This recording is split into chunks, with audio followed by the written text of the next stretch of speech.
Hello dear students, how's you all? I hope that you all are fit and fine.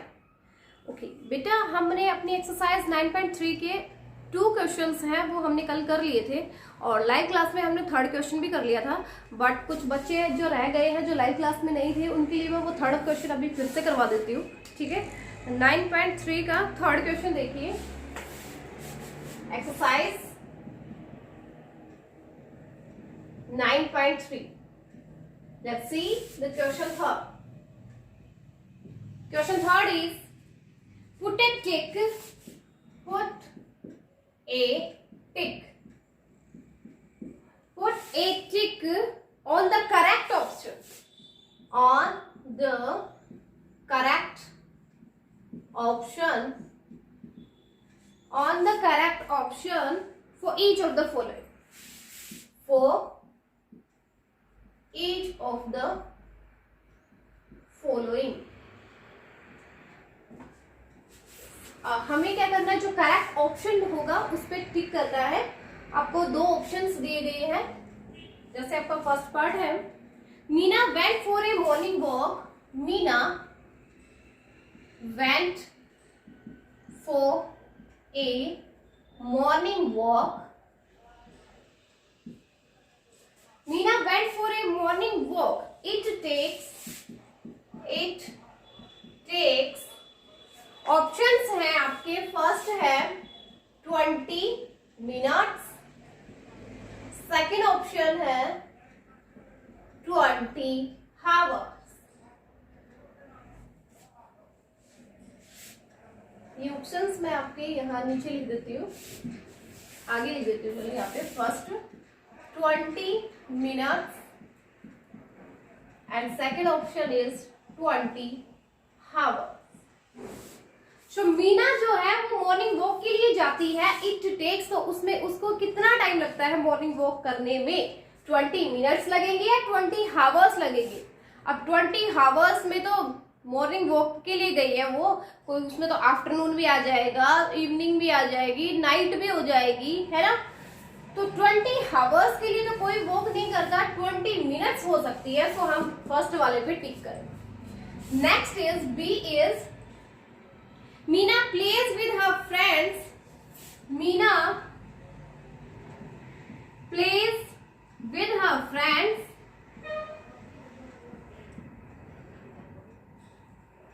For.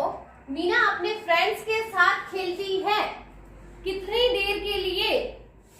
Options है आपका, first है 2 minutes के लिए and second is 2 hours. तो मीना जो है वो अपने फ्रेंड्स के साथ खेलती है. 2 मिनट्स के लिए खेलती है, 2 हावर्स के लिए. यस, 2 मिनट्स के लिए तो कोई नहीं खेलता, आप ही नहीं खेलते होगे 2 मिनट के लिए. तो 2 हावर्स, यस 2 हावर्स हो जाते हैं आपको खेलने में. सो इसमें आप हमें टिक करना है सेकेंड वाले पे 2 हावर्स. सी है My mother boils 5 eggs. My mother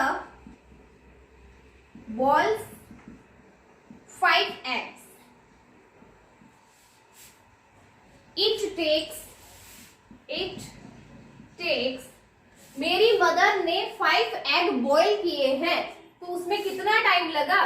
first option is 10 minute, second option is 10 hours. So जो 5 एग बॉईल किए उसमें कितना टाइम लगा? 10 मिनट में बॉईल हो गए या 10 हावर्स लगेंगे? यस, वो 10 मिनट्स में हो जाएंगे. सो फर्स्ट वाले पे हम टिक करें. Next is D. D is a car travels. A car travels 100 kilometre. A car travels 100 kilometre. It takes 2 minutes or 2 hours. First option is 2 minutes. Second is 2 hours. देखो एक car travel करती है 100 kilometre, सो वो कितना time लेगी? 2 minute लेगी या 2 hours? 2 minute तो 2 किलोमीटर में ही हो जाएंगे. 1 किलोमीटर 2 किलोमीटर में भी आपके 2 मिनट में होगा वो. अब 100 किलोमीटर तो 2 मिनट का काम तो नहीं है ये, तो टाइम लिखा लगेगा ज्यादा, यानी 2 हावर्स लेगी. वो सेकंड वाले पे हमें टिक करना है. Next last part is E part. A baby takes a nap. A baby takes a nap for, first option is 40 minutes and second is 40 hours. A baby takes a nap, एक छोटा बच्चा जो होता है वो अपनी नींद की झपकी लेता है, मीन्स सोता है कुछ थोड़ी देर के लिए, बिल्कुल छोटा बच्चा होता है तो एकदम से नींद आती है, वो कुछ देर के लिए सोता है। सो वो कितनी देर के लिए सोएगा? 40 मिनट्स के लिए, 40 हावर्स के लिए। और 40 हावर्स तो बहुत ज्यादा हो गए ना, इतने देर तो कोई भी नहीं सोता है। तो क्या होगा? फर्स्ट 40 मिनट्स हो जाएगा, वो कोई कुंभकर्ण थोड़े था जो 40 आवर्स से भी ज्यादा सो जाएगा, है ना। सो 40 मिनट्स के लिए सोता है, उसको झपकी, नींद की झपकी लेता है। एक छोटा बेबी 40 मिनट्स के लिए ले सकता है। यस, सो फर्स्ट वाले पे हमें टिक करना है। सो ये क्वेश्चन था 9.3 का लास्ट बेटा, जो हो गया कंप्लीट। और 9.3 एक्सरसाइज अपनी कंप्लीट होगी। अब हम करते हैं 9.4 एक्सरसाइज। बहुत ही इजी एक्सरसाइज है 9.4 भी बेटा। ये कंप्लीट चैप्टर जो है ना, ये ही बहुत ही इजी है। सो आज हम ट्राई करेंगे कि आज ये चैप्टर ही फिनिश करें हम। 9.4 इज राइटिंग डेट्स है। डेट्स को कैसे राइट करते हैं? अब जैसे आपको यहाँ पे डेट्स दिख रही होगी 31, 10, 20, 20, यानी यहाँ पे क्या कौन सी डेट हुई है, इस डेट को हम ऐसे भी तो लिख सकते हैं 31, 10th नंबर पे कौन सा मंथ होता है? मंथ का आपको पता है ना कौन कौन से मंथ होते हैं। यस, तो 10th नंबर पे कौन सा मंथ होता है? अक्टूबर। तो हम इसको 31 अक्टूबर 2020 भी राइट कर सकते हैं। ओके, तो ये है राइटिंग का। मंथ्स आपको ये पता होना चाहिए। हम इनको आपके सिर्फ दो ही टाइप से बता रखे हैं कि मंथ्स को कैसे राइट करते हैं, डेट को कैसे राइट करते हैं। एक तो यही है, आगे आपका days, month, year. Days, month and year में हम राइट करेंगे डेज, मंथ। मंथ्स को हम यहाँ पे न्यूमेरिकल में भी लिख सकते हैं और मंथ को हम यहाँ पे किसमें? अल्फाबेट्स में भी, नंबर नेम्स में भी, ठीक है। नंबर्स में भी और नंबर नेम्स में भी हम मंथ्स को राइट कर सकते हैं। बस ये ही आपकी नेक्स्ट एक्सरसाइज में यूज होना है।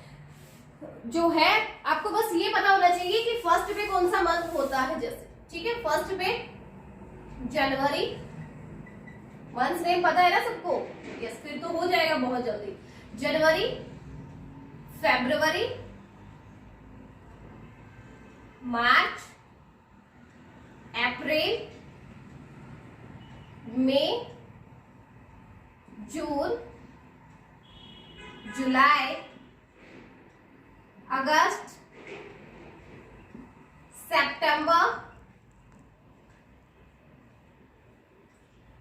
अक्टूबर, नवंबर and last 12th month is December. ये मंथ्स होते हैं। सो इनकी नंबरिंग के अकॉर्डिंग हमें डेट राइट करनी है। जैसे फर्स्ट क्वेश्चन देखिए अपना, question 1 is write the following dates in numerals. Write the following dates in numerals. Numerals में हमें डेट राइट करनी है, मीन्स नंबरिंग में। जो मंथ हमें इसने नंबर नेम्स में दे रखा है वो हमें न्यूमरल्स में राइट करना है। फर्स्ट 19 जनवरी 2000 हमें इसको राइट करना है न्यूमरल्स में। मीन्स यहाँ पे जनवरी जो नंबर नेम्स में दे रखी है उसको हमें किस में कन्वर्ट करेंगे? न्यूमरल्स में। सो यहाँ हम लिखेंगे 19 जनवरी कौन से नंबर का मंथ होता है? 1, तो 1901 एंड 2000। देखो मंथ में आपको क्या लगाना है? 2 डिजिट बनानी है। मंथ में आपको 2 डिजिट, क्योंकि 12 मंथ्स होते हैं तो 10, 11 एंड 12 में क्या होती है? 2 डिजिट होती है, इसलिए हम इन सब को भी 2 डिजिट ही बनाएंगे, ठीक है। सबके आगे 0 लगाने हैं, इसको 2 डिजिट बनाने के लिए हमने आगे 0 लगाया, इसलिए क्या हो गया, ये न्यूमरल्स में हो गया। 19 जनवरी 2000, बस इतना ही राइट करना आपको। सेकेंड पार्ट इज 18 मई 2005, 18 मई 2005, 18 मई कौन सा मंथ होता है, 5th, सो हम इसको राइट करेंगे 18 मई 05, 5 को हम क्या करेंगे 05 एंड 2005 एज इट इज, बस ऐसे ही करना है आपको, बहुत ही इजी है ये। सी है 15 अगस्त 2002, 15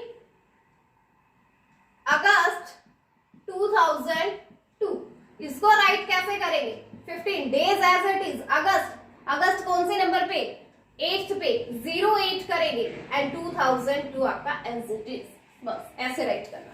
नेक्स्ट डी पार्ट इज 25 दिसंबर 2001, 25 दिसंबर 2001, कैसे राइट करेंगे, 25 डेज एज इट इज, दिसंबर कौन से नंबर का मंथ होता है, 12th का, तो इसको हम 12 ही लिखेंगे। अब 12 के आगे हमें 0 लगाने की जरूरत नहीं है, क्योंकि 12 में ऑलरेडी 2 डिजिट्स है ना, वो तो यहाँ पे 2 डिजिट नहीं थी, इसलिए उसको 2 डिजिट बनाने के लिए आगे हमने 0 लगाया है।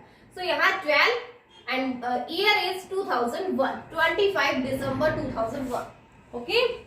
ये आपका D part. Last part is E is 23 सितंबर 2006, इसको राइट कैसे करेंगे, डेज आपका 23 सितंबर कौन से मंथ पे होता है, कौन से नंबर पे होता है, सितंबर होता है 9th पे, यानी 09 एंड ईयर इज 2006, तो इसको ऐसे राइट करें। यह आपका फर्स्ट क्वेश्चन जो है वो हो गया है कंप्लीट बेटा।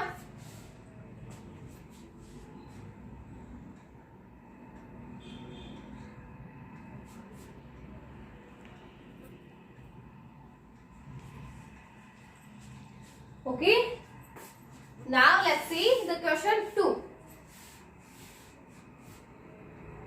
Question 2 is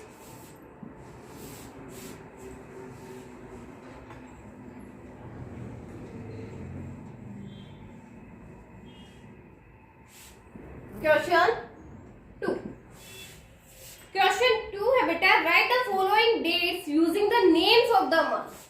Write the following dates using the names of the months.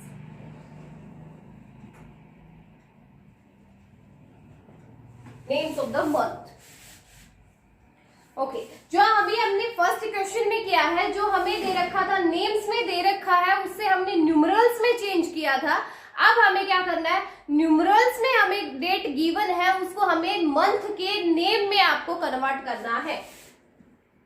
Let's see, the first part is 13/6/2004, 13/6/2004, 13/6/2004।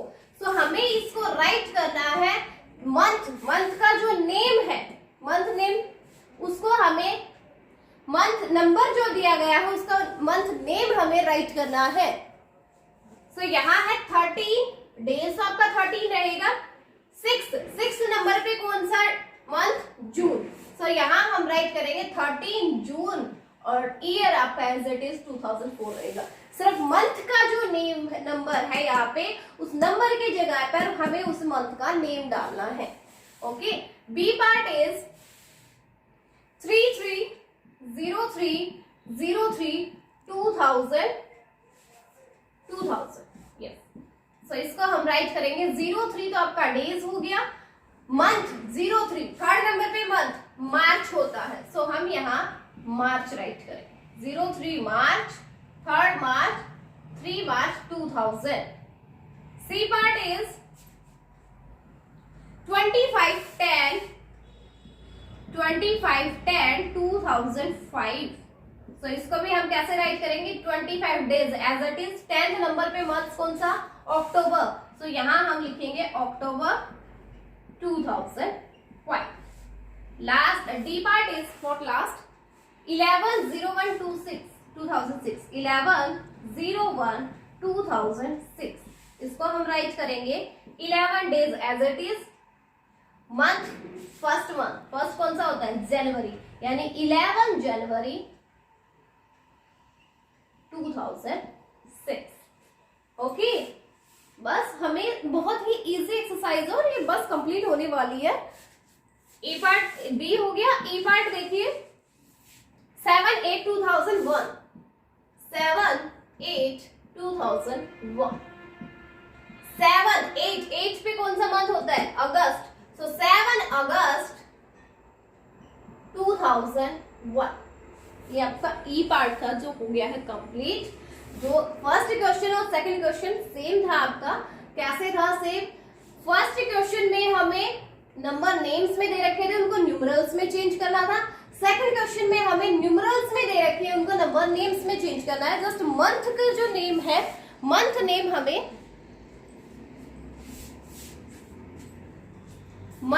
हमें किसमें लिख रहा है? नेम्स में लिखना है। Okay, so second question is complete. Now third question आपके लिए है, क्योंकि वो उस क्वेश्चन का आंसर सबके लिए डिफरेंट होगा। थर्ड क्वेश्चन जो है उसका आंसर हर बच्चे के लिए डिफरेंट होगा, क्योंकि थर्ड क्वेश्चन क्या है? Write your date of birth both veg.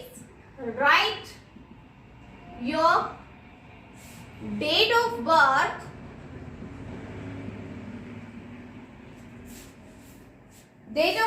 Both ways.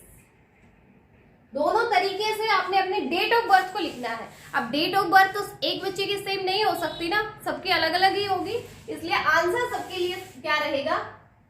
अलग अलग रहेगा। ठीक है, दोनों तरीकों से आपको लिखना है, जैसे नंबर्स में भी और नंबर नेम्स में भी। जैसे अगर किसी बच्चे का बर्थडे आता है कब? 1 जनवरी को है, 1 जनवरी, और आपका बर्थडे आता है, अब मान लीजिए 2011। ठीक है, 1 जनवरी 2011 का बर्थडे है आपका, तो ये लिखी गई डेट ऑफ बर्थ नंबर्स में हो गई। नंबर नेम्स में और राइट करना है। बी पार्ट 2 वेज से करना है, तो सेकंड वेज क्या होगा? 1 जनवरी। जनवरी कौन से? फर्स्ट मंथ है, जनवरी होगा, यानी 1 जनवरी 2011। अब ये एज इट इज मत कर देना आप, जो आपकी डेट ऑफ बर्थ है वो आपको राइट करना है यहाँ पे। ठीक है, ये तो मैंने वैसे ही एग्जांपल लिया है आपको कि आपको ऐसे राइट करना है, एक बार नंबर्स में और यहाँ पे नंबर नेम्स में मंथ का नेम। ठीक है, और यहाँ आपकी एक्सरसाइज 9.4 है, वो कंप्लीट हो गई है बेटा। लास्ट एक्सरसाइज है जो बहुत ही इजी एक्सरसाइज है, वो भी अभी हम कर लेते हैं।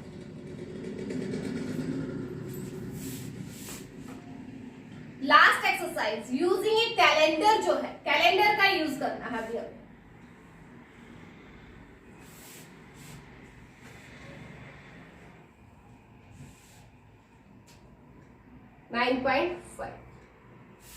अच्छा, ये जो एक्सरसाइज अभी हमने की है 9.4, ये आपकी सिर्फ बुक के लिए ही है, बुक में ही फिल करना है आपको।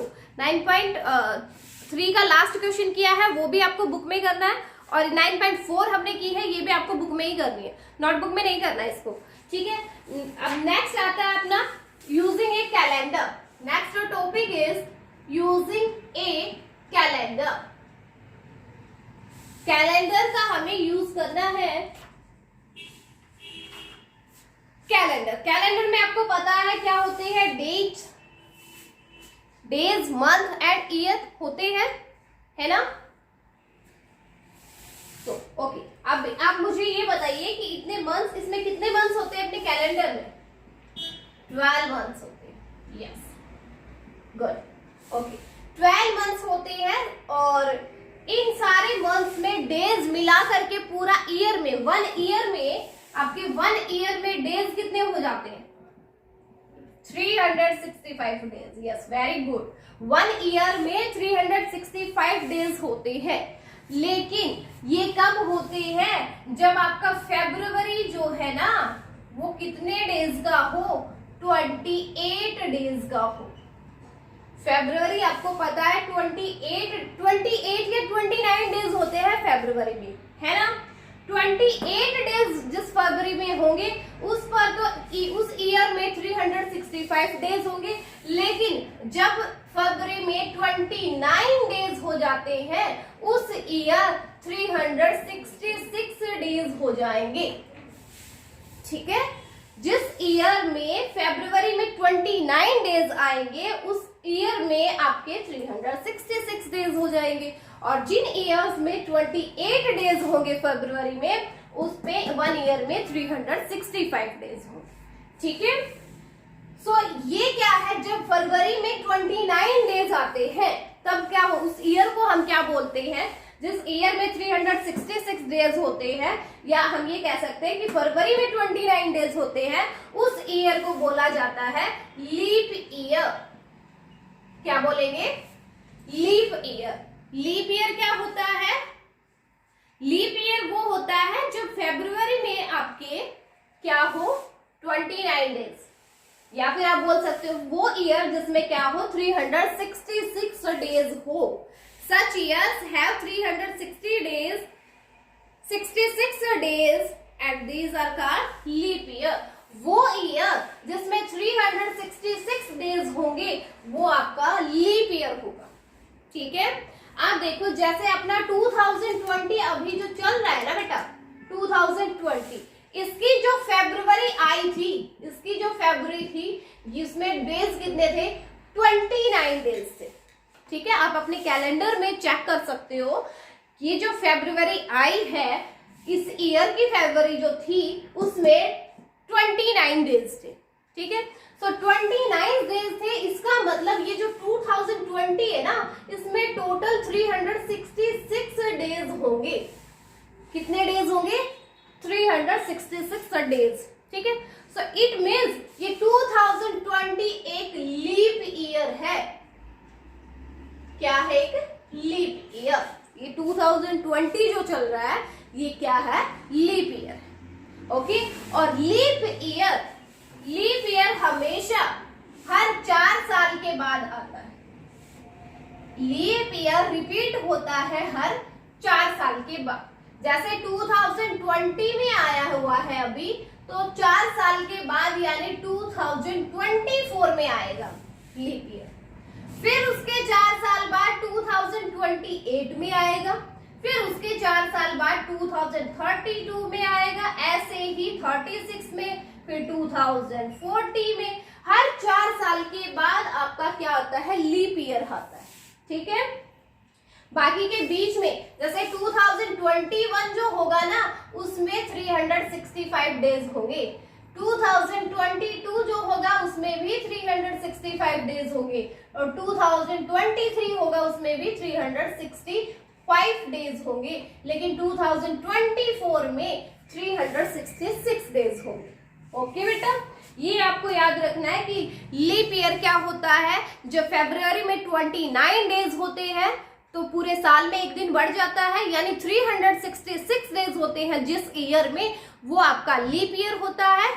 ओके, और लीप ईयर हर 4 साल के बाद आता है, और जैसे अभी 2020 में आया हुआ है, 20 के बाद अब कब आएगा, 2024 में। अच्छा, इससे 4 साल पहले कौन से ईयर में था, 20 में से 4 को माइनस करेंगे तो 2016 में था, 2012 में था।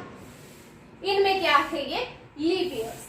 ठीक है, सो लीप ईयर को अगर 2000 ईयर में आपको चेक करना है, 2000 में कौन कौन से में लीप ईयर था, आप क्या करोगे, लास्ट की 2 डिजिट है ना, लास्ट की 2 डिजिट वो चेक कीजिए कि वो क्या 4 से डिवाइड हो रही है, नहीं हो रही। अगर वो 4 से डिवाइड होती है, कंप्लीटली डिवाइड हो रही है, यानी रिमाइंडर जिसमें 0 रहे, तो वो क्या होगा, एक लीप ईयर होगा। और दिन में अगर वो कंप्लीटली डिवाइड ना करे तो वो लीप ईयर नहीं होगा, वो एक कौन सा वो होगा ईयर,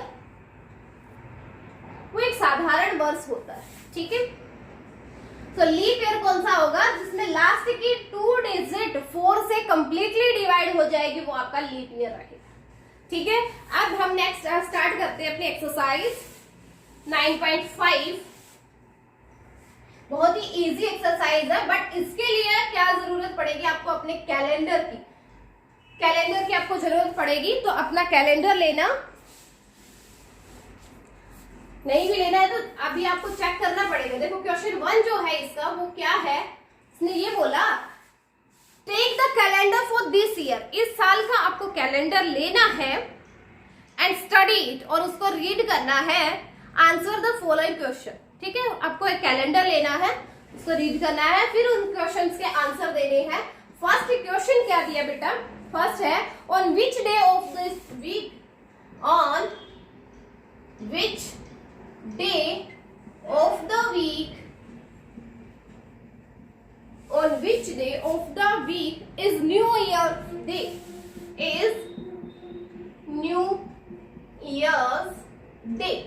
वो कौन सा डे था वीक का जब आपका न्यू ईयर स्टार्ट हुआ था, यानी आपको 1 जनवरी 2020 में को देखना है। आपके कैलेंडर में आपको जाना है जनवरी में जाके ये देखिए कि 1 जनवरी कौन से डे पे थी, वो आपको चेक करना है। 2020 का कैलेंडर यानी इस साल का कैलेंडर आपको लेना है और उसमें ये चेक करना है कि 2020 में जनवरी 1 जनवरी यानी न्यू ईयर डे हमें बताना है।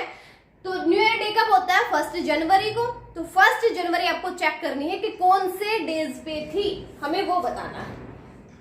सो वो आप चेक करोगे, आपको मिलेगा वो थी वेडनेसडे को। सो न्यू ईयर 2020 में कौन सा डे पे स्टार्ट हुआ था, वेडनेसडे। ठीक है, ये मेरे वाले से आंसर नहीं करना, आपको खुद का अपना कैलेंडर चेक करना है बेटा। ठीक है, कैलेंडर में चेक करके फिर अपने आंसर को राइट करोगे।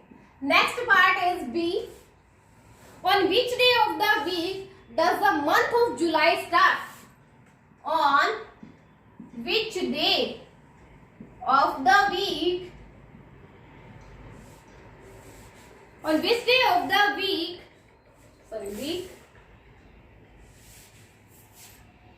does the month of July start, does the month of July start, जुलाई का जो मंथ है वो कौन से डेज से स्टार्ट हुआ है, कौन से डेज से स्टार्ट हुआ है जुलाई। सो आपको अपने कैलेंडर में जुलाई मंथ ओपन करना है। जुलाई मंथ को स्टार्ट कौन से हुआ है, मीन्स उसकी फर्स्ट डेट 1 जुलाई आपको चेक करनी है कि कौन से डेज पे थी, वो आपको फिर आपके आंसर में राइट करना है। ये आंसर मैं आपको नहीं करवाऊंगी, मैं ये चेक करूंगी कि किस बच्चे ने करेक्ट आंसर दिया है या नहीं दिया। जब नेक्स्ट डे आपका होमवर्क आएगा ना, आज या कल में आपका होमवर्क आएगा, तब मैं चेक करूंगी कि किस किस बच्चे ने उसको राइट आंसर किए हैं। सो कैलेंडर आपको लेना है, आपको खुद से राइट करने हैं। मैं समझा दूंगी क्वेश्चन में है क्या।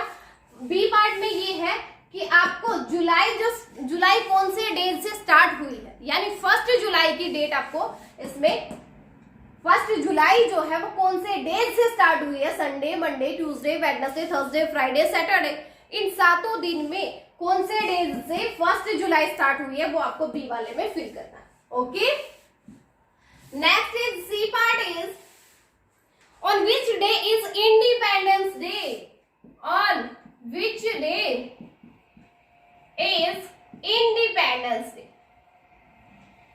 इंडिपेंडेंस डे जो है वो कौन से डे पे है, कौन से डे पे था इंडिपेंडेंस डे। इंडिपेंडेंस डे कब होता है, 15 अगस्त को होता है ना, 15 अगस्त।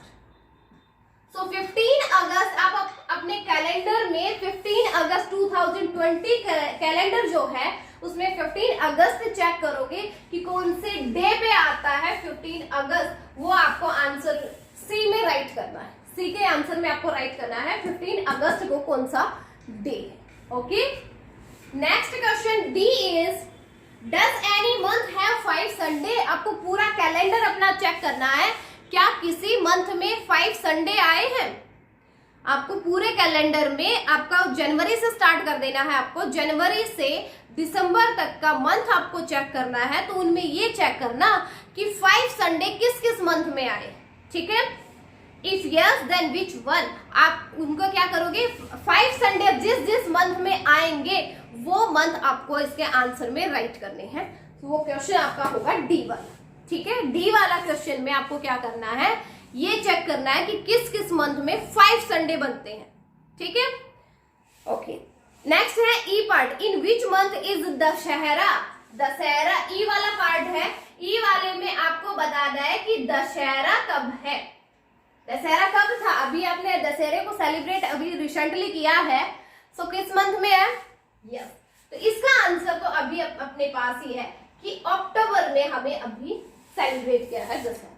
ठीक है, दशहरा, इसका आंसर ई वाले का आंसर हो जाएगा अक्टूबर, क्योंकि ये हमने रिसेंटली अभी सेलिब्रेट किया है, इसलिए इसका आंसर अक्टूबर हो जाएगा। एफ वाला पार्ट है, on which day is teachers day. Teachers day जो है इस साल में जो टीचर्स डे अपना आया है, यानी टीचर्स डे कब होता है बेटा? एफ वाला क्वेश्चन है टीचर्स डे पे, यानी टीचर्स डे कब हुआ? टीचर्स डे हुआ 5 सितंबर को, है ना। 5 सितंबर को जो टीचर्स डे था वो कौन से डे पे था? इसी ईयर में। अब 2020 का कैलेंडर में ही आपको चेक करना है कि 5 सितंबर कौन से डे पे था। ठीक है, ये आपका एफ वाला क्वेश्चन में फिल करना है। नेक्स्ट जी पार्ट है, was the year 2014 a leap year? Was the year 2014 a leap year? क्या 2014 एक लीप ईयर है? देखो मैंने आपको ये बताओ, लीप ईयर अगर आपको चेक करना हो तो आप लास्ट के 2 डिजिट को चेक कीजिए, अगर वो कंप्लीटली 4 से कंप्लीटली डिवाइड हो रही है तो वो आपका लीप ईयर होगा।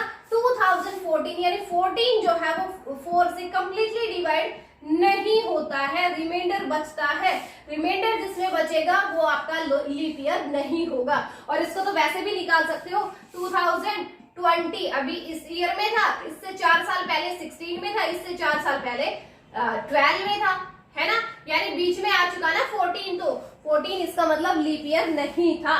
तो इसमें आंसर में फिल करना है आपको नो। जी वाले पार्ट में आपको नो फिल करना है, 2014 लीप ईयर नहीं। H part is which month come before October. अक्टूबर से पहले कौन सा मंथ आता है? कौन सा आता है?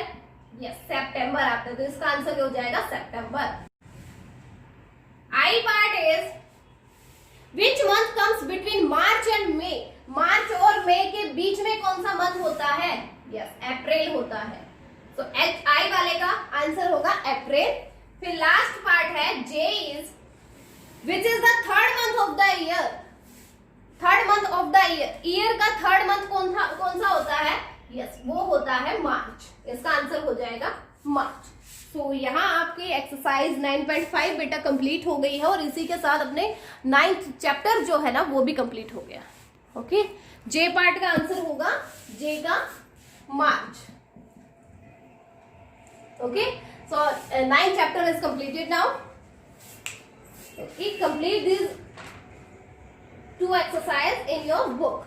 आपको 9.4, 9.5 दोनों अपनी बुक में ही फिल करनी है। ओके, और जो लास्ट क्वेश्चन करवाया 9.3 का वो भी बुक में ही फिल करना है। सो अभी हम लाइव क्लास में मिलेंगे ना, उस टाइम पे हम फिल भी करवा देंगे आपको। Okay okay.